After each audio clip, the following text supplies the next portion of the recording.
Hi friends, welcome back to GK Ganu's kitchen. ಇವತ್ತು ತುಂಬಾ ಈಸಿಯಾಗಿ ಟೇಸ್ಟಿಯಾದಂಥ ಮಸಾಲೆ ಎಣ್ಣೆ ಬದನೆಕಾಯಿ ಸಾರು ಹೇಗೆ ಮಾಡೋದಂತ ನೋಡೋಣ.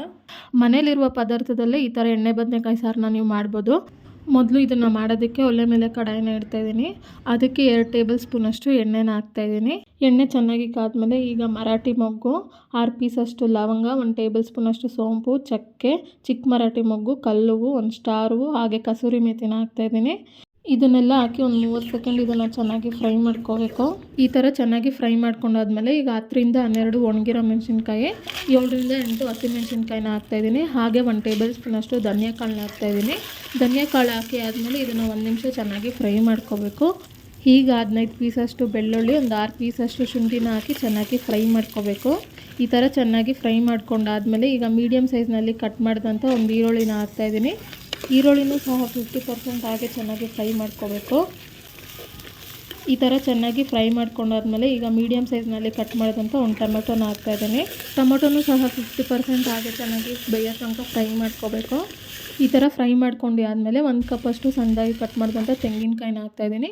1 ಕಪ್ಪಷ್ಟು ಕೊತ್ತಂಬರಿ ಸೊಪ್ಪನ್ನ ಹಾಕಿ 30 ಸೆಕೆಂಡ್ ಇದನ್ನು ಹೀಗೆ ಚೆನ್ನಾಗಿ ಫ್ರೈ ಮಾಡ್ಕೋಬೇಕು. ಈ ಥರ ಎಲ್ಲನೂ ಚೆನ್ನಾಗಿ ಫ್ರೈ ಮಾಡ್ಕೊಂಡಾದ್ಮೇಲೆ ಈಗ ಈ ಮಸಾಲಾನ ತೆಗೆದು ಜಾರ್ಗೆ ಹಾಕ್ತಾಯಿದ್ದೀನಿ. ಇದು ಫುಲ್ಲು ತಣ್ಣಗಾದ್ಮೇಲೆ ನುಣ್ಣಗೆ ರುಬ್ಬಿ ಪೇಸ್ಟ್ ಮಾಡ್ಕೋಬೇಕು. ಈ ಥರ ಮಸಾಲಾನೆಲ್ಲ ಹಾಕಿ ಆದಮೇಲೆ ಇದಕ್ಕೆ ರುಚಿಗೆ ತಕ್ಕಷ್ಟು ಉಪ್ಪನ್ನ ಹಾಕ್ತಾಯಿದ್ದೀನಿ. ಉಪ್ಪನ್ನ ಹಾಕಿ ಮಸಾಲಾನ ಈ ಥರ ನುಣ್ಣಗೆ ರುಬ್ಬಿಟ್ಕೋಬೇಕು. ಇಷ್ಟು ಗಟ್ಟಿಯಾಗೆ ಮಸಾಲ ಇರಬೇಕು. ಈಗ ಬದನೆಕಾಯಿನ ತೊಗೊಂಡಿದ್ದೀನಿ. ನಾನು ಸುಮಾರು 3/4 kg ಅಷ್ಟು ಅಂದರೆ 750 ಗ್ರಾಮಷ್ಟು ಬದನೆಕಾಯಿನ ತೊಗೊಂಡಿದ್ದೀನಿ. ಈ ಬದನೆಕಾಯಿನ ನೀಟಾಗಿ ತೊಳೆದಿಟ್ಕೋಬೇಕು. ಇದಕ್ಕೆ ಈಗ ಈ ಥರ ಕಟ್ಸಾಕಿ ಇಟ್ಕೊತಾ ಇದ್ದೀನಿ. ಎಲ್ಲ ಬದನೆಕಾಯಿಗೂ ಇದೇ ಥರ ಕಟ್ಸಾಕಿ ಇಟ್ಕೋಬೇಕು. ಎಲ್ಲ ಬದನೆಕಾಯಿಗೂ ಇದೇ ಥರ ಕಟ್ ಮಾಡಿ ಇಟ್ಕೊಂಡಿದ್ದೀನಿ. ಈಗ ಇದನ್ನು ಈ ಥರ ಓಪನ್ ಮಾಡಿಬಿಟ್ಟು ಇದರೊಳಗೆ ರುಬ್ಬಿರುವಂಥ ಮಸಾಲಾನ ಸೇರಿಸ್ತಾ ಇದ್ದೀನಿ. ಈ ಥರ ನೀಟಾಗಿ ಎಲ್ಲ ಮಸಾಲನೂ ಈ ಥರ ಸೇರಿಸ್ಕೋಬೇಕು. ನೋಡಿ, ಎಲ್ಲ ಬದನೆಕಾಯಿಗೂ ಇದೇ ಥರ ನಾನು ಮಸಾಲಾನ ಹಾಕಿ ಇಟ್ಟಿದ್ದೀನಿ. ಈಗ ಎಣ್ಣೆ ಬದನೆಕಾಯಿ ಸಾರು ಹೇಗೆ ಮಾಡೋದಂತ ನೋಡೋಣ. ಮೊದಲಿಗೆ ಒಲೆ ಮೇಲೆ ಕಡಾಯಿನ ಇಟ್ಟು 1 ಕಪ್ಪಷ್ಟು ಎಣ್ಣೆನ ಹಾಕ್ತಾಯಿದ್ದೀನಿ.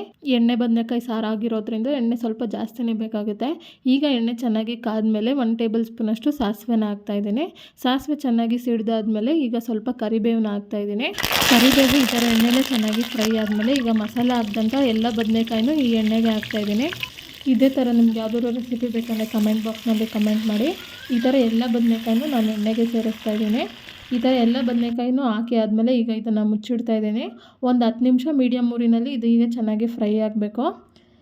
ಈಗ 10 ನಿಮಿಷ ಆಗಿದೆ. ಈಗ ಒಂದು ಸಾರಿ ಇದನ್ನು ಚೆನ್ನಾಗಿ ಈ ಥರ ಮಿಕ್ಸ್ ಮಾಡ್ಕೊತಾ ಇದ್ದೀನಿ. ಈ ಥರ ಚೆನ್ನಾಗಿ ಮಿಕ್ಸ್ ಮಾಡ್ಕೋಬೇಕು. ಈಗ ಇದಕ್ಕೆ ರುಬ್ಬಿರುವಂಥ ಮಸಾಲಾನ ಹಾಕ್ತಾಯಿದ್ದೀನಿ. ಮಸಾಲಾನ ಹಾಕಿ ಆದಮೇಲೆ ಈಗ ಒಂದು ಸಾರಿ ಇದನ್ನು ಚೆನ್ನಾಗಿ ಮಿಕ್ಸ್ ಮಾಡ್ಕೋಬೇಕು. ಈ ಥರ ಮಿಕ್ಸ್ ಮಾಡಿ ಆದಮೇಲೆ ಈಗ ಇದನ್ನು ಮುಚ್ಚಿಡ್ತಾ ಇದ್ದೀನಿ. ಈ ಮಸಾಲಾನೂ ಸಹ 10ರಿಂದ 15 ನಿಮಿಷ ಎಣ್ಣೆಯಲ್ಲಿ ಚೆನ್ನಾಗಿ ಫ್ರೈ ಆಗಬೇಕು.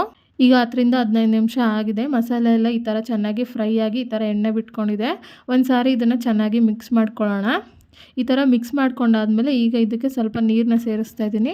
ನಿಮಗೆ ಎಷ್ಟು ಕನ್ಸಿಸ್ಟೆನ್ಸಿ ಬೇಕೋ ಅಷ್ಟು ನೀರು ಸೇರಿಸ್ಬೋದು. ನೀರು ಸೇರಿಸಾದ್ಮೇಲೆ ಒಂದು ಸಾರಿ ಇದನ್ನು ಚೆನ್ನಾಗಿ ಮಿಕ್ಸ್ ಮಾಡಿಕೊಂಡು ಮತ್ತೆ ಇದನ್ನು ಮುಚ್ಚಿಡ್ತಾ ಇದ್ದೀನಿ. 15ರಿಂದ 20 ನಿಮಿಷ ಇದು ಚೆನ್ನಾಗಿ ಬೇಯಬೇಕು. ಈಗ 10ರಿಂದ 15 ನಿಮಿಷ ಆಗಿದೆ. ನೋಡಿ, ಇದೆಲ್ಲ ಚೆನ್ನಾಗಿ ಬೆಂದು ಮೇಲೆ ಎಣ್ಣೆ ಬಿಟ್ಕೊಂಡಿದೆ. ಈಗ ಇದನ್ನು ಕೊನೆಯದಾಗಿ ಒಂದು ಸಾರಿ ಚೆನ್ನಾಗಿ ಮಿಕ್ಸ್ ಮಾಡ್ಕೊಳ್ಳೋಣ. ಈಗ ತುಂಬಾ ಟೇಸ್ಟಿಯಾದಂಥ ಮಸಾಲ ಎಣ್ಣೆ ಬದನೆಕಾಯಿ ಸಾರು ರೆಡಿಯಾಗಿದೆ. ಇದು ಅನ್ನಕ್ಕೆ ತುಂಬಾ ಸೂಪರಾಗಿರುತ್ತೆ. ಹಾಗೆ ಈ ರೆಸಿಪಿನ ಟ್ರೈ ಮಾಡಿ ಹೇಗಿತ್ತು ಅಂತ ನನಗೆ ಕಮೆಂಟ್ ಬಾಕ್ಸ್ನಲ್ಲಿ ತಿಳಿಸಿ.